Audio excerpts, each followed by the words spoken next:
आप सबको मेरा नमस्कार। आज जो मैं मोटिवेट स्टोरी लेके आया हूँ मोटिवेशन के लिए, वो स्टोरी बहुत अच्छी है। कई बार हम लोग गलत संगति में फंस जाते हैं, हम सही होते हुए गलत हो जाते हैं गलत संगति के कारण। उसी पे आज हम बात करेंगे। जैसे कि मैं एक कहानी से स्टार्ट करता हूँ, तो आज भी एक कहानी से स्टार्ट कर रहा हूँ।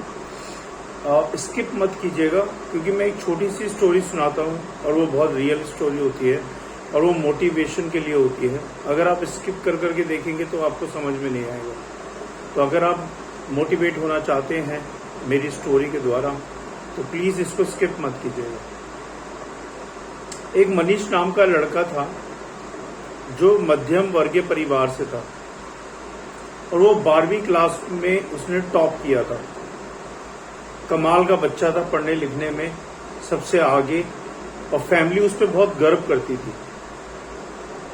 फैमिली को लगता था कि ये बच्चा जब बड़ा हो जाएगा तो कुछ कमाल करेगा, हम लोगों की जिंदगी बदल देगा, हमारी सारी फैमिली में खुशियां आ जाएंगी, सब कुछ बदल जाएगा सिर्फ इस लड़के की वजह से। लेकिन जब ये लड़का 12वीं क्लास पास करके कॉलेज में गया तो उसकी लाइफ बदल गई। आसपास ऐसे दोस्त आ गए जिन्होंने उसे बिगाड़ के रख दिया।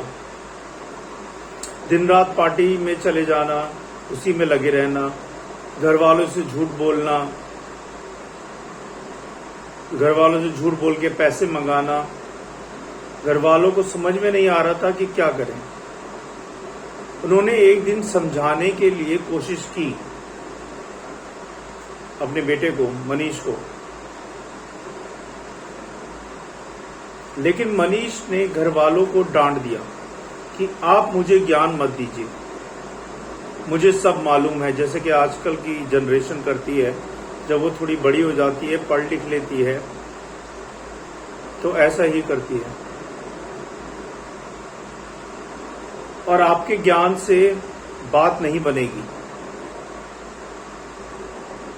आप शांत रहिए, मैं अपनी जिंदगी सही से जी लूंगा। ये बेटे का आंसर होता है पेरेंट्स को। घर वालों ने कुछ नहीं बोला। 1 साल के बाद जब रिजल्ट आया तो मनीष सब्जेक्ट में फेल हो गया था। जो बच्चा पढ़ाई लिखाई में इतना अच्छा था, जिसने टॉप कर रहा था, आज उसका रिजल्ट जो आता है वो उसमें फेल हो जाता है एक सब्जेक्ट के अंदर।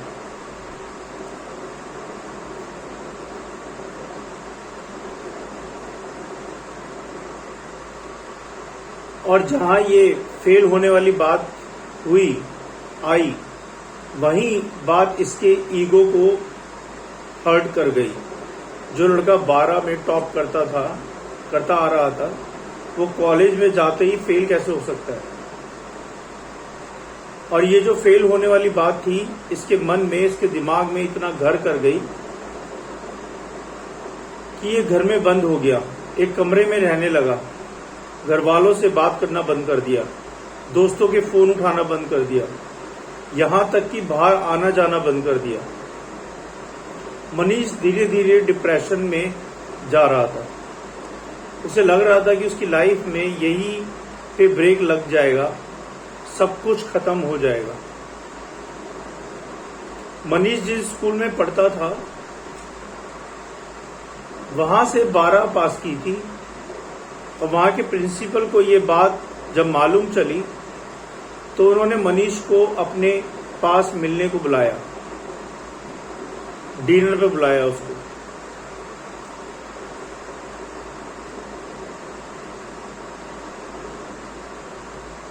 और मनीष ने मना नहीं किया, उसे मानना ही था।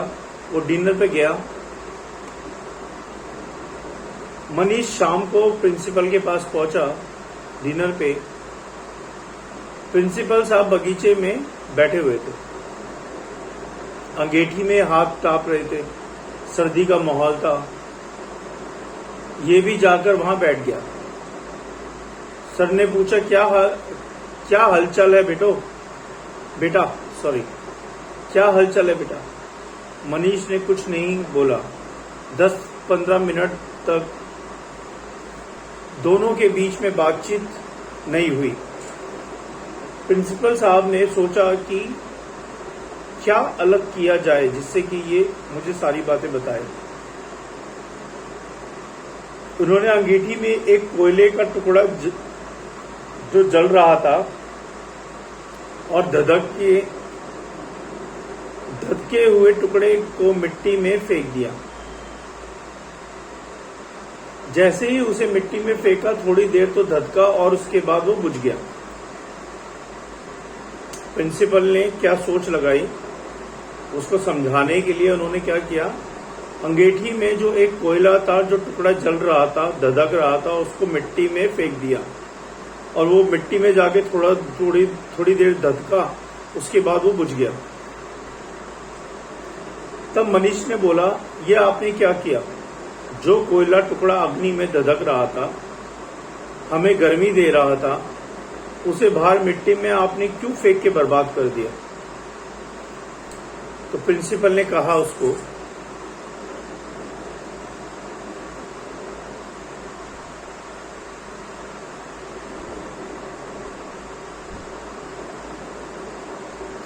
बर्बाद कहाँ हुआ है, कौन सी बड़ी बात हो गई है ये, वापस इसको ठीक कर देते हैं। उन्होंने उस कोयले के टुकड़े को उठाया और मिट्टी से वापस और उसको वापस अंगीठी में डाल दिया। थोड़ी देर बाद फिर वो धधकने लगा, गर्मी देने लगा। तो प्रिंसिपल ने कहा, बेटा कुछ समझ में आया जो मैं तुम्हें समझाना चाह रहा हूं? मनीष ने कहा, नहीं। फिर प्रिंसिपल ने कहा, बेटे मैंने तुम्हें ये समझाने की कोशिश की है और ये समझाने के लिए बुलाया है, जो कोई कोयले का टुकड़ा या तुम जब अंगीठी से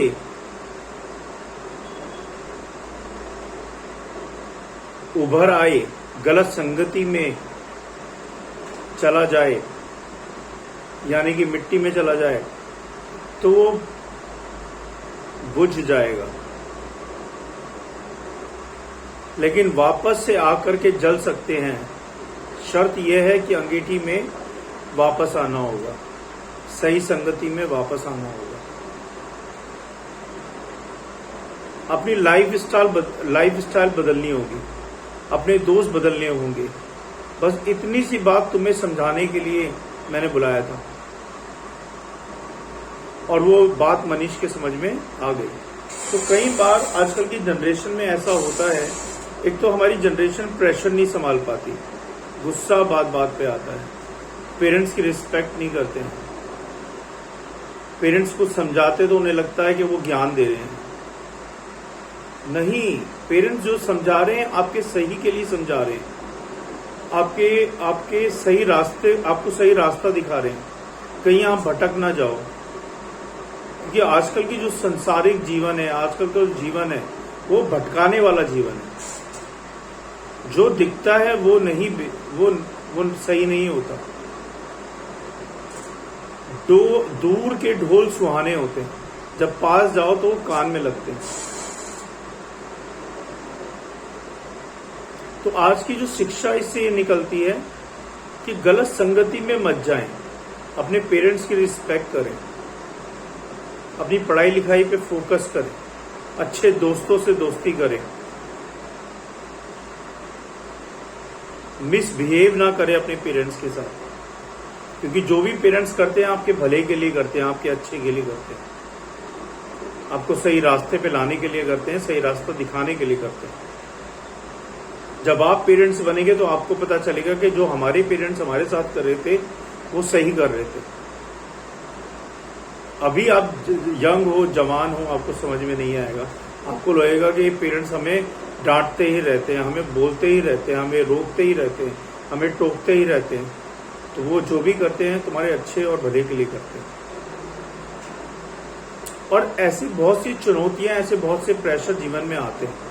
अगर आप एक सब्जेक्ट में फेल हो गए तो कोई बात नहीं, फिर से कोशिश करें, उसको पास करें। लाइफ में उतार चढ़ाव हमेशा आएंगे, सुख दुख हमेशा आएंगे, हारना नहीं है, कोशिश और प्रयास करते रहना, तभी जीवन में आप सफलता पाओगे। और जीवन को बैलेंस कर पाओगे। अगर अब एक हार से हार गए, अपने आप को घर में बंद कर लिया, अपने आप को कुछ कर लिया, कोई फायदा नहीं है इन सब चीजों को। जीवन बहुत इंपॉर्टेंट है।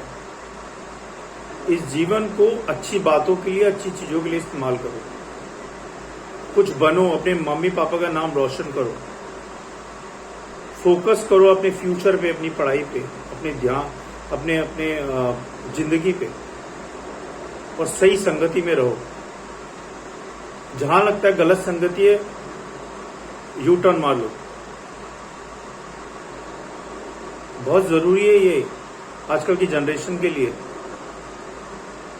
मैं ये नहीं कहता हूं कि डिस्को नहीं जाना चाहिए, या पिक्चर नहीं देखना जाना चाहिए, या खाना नहीं खाना चाहिए जाके होटल में। सब करना चाहिए, मगर समय के अनुसार और सही संगति में। आपका मन भटकना नहीं चाहिए अपने अपने लक्ष्य से। आपका जो मन है वो लक्ष्य पे होना चाहिए, तभी आप सफल हो पाएंगे। आशा करता हूं कि आपको ये मेरी मोटिवेशन स्टोरी पसंद आई होगी। बहुत बहुत धन्यवाद मुझे देखने के लिए, मेरे वीडियो को पसंद करने के लिए। अगर आपको नहीं पसंद आता है तो भी बताइए, और अगर आता है तो भी बताइए, आपकी बड़ी मेहरबानी होगी। मेरे वीडियो को लाइक करें, शेयर करें, सब्सक्राइब करें। Thank you so much. God bless you all.